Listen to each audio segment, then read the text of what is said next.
So a few years ago, my 23-year-old daughter was involved in a pretty serious car accident. The accident actually turned out to be a blessing in disguise. The results from the x-rays and CAT scan showed no serious injuries. However, there was a curious mass in her neck that turned out to be thyroid cancer. Maddie was 23 at the time. She had recently started a new job and had no available PTO or sick time. She was therefore relieved of her position, and she begrudgingly moved back home. So Maddie underwent 2 separate surgeries as well as radiation, and I really left her side.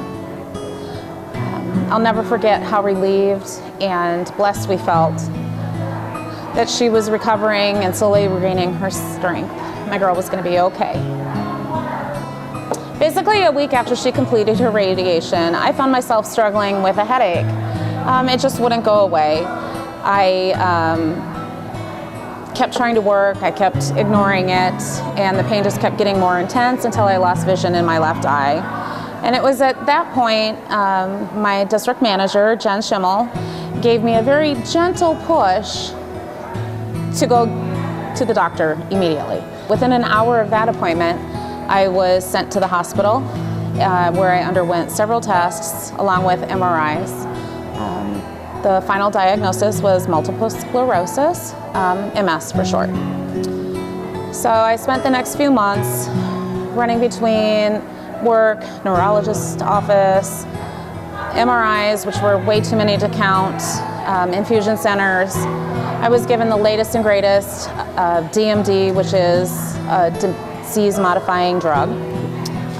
It was to no avail. The MS was progressing at a rapid rate. So it was physically and financially draining, not just for me, but for my entire family. Aside from my daughter, I also have 2 teenage boys. So throughout all of this, my husband was working on opening a new store. We all know retail, we know the retail hours. He was somehow able to juggle all of these hours, getting the store open, getting the boys to their sporting events, their practices, pizza parties in the hospital, taking me to all of the appointments that I needed to get through. So it came to be a great surprise when he came home from work today to tell us that the store was closing. Needless to say, with the medical bills for my daughter's care, the tremendous cost for my ongoing care, and the fact that my husband was now unemployed, we were in a very fragile financial position. I had to borrow money from my 401k, just trying to keep up with all of the bills. And it was at this point I knew I needed help. It was extremely humbling for me to ask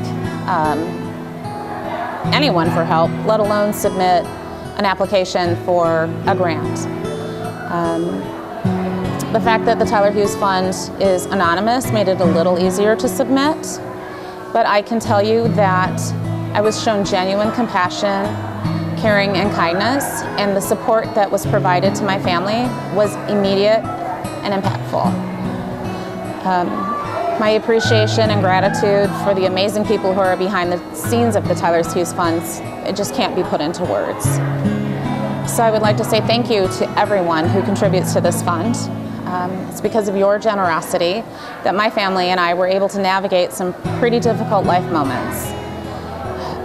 I was not prepared for the overwhelming events that led me to ask for help. And any one of us can find ourselves in situations that seem impossible.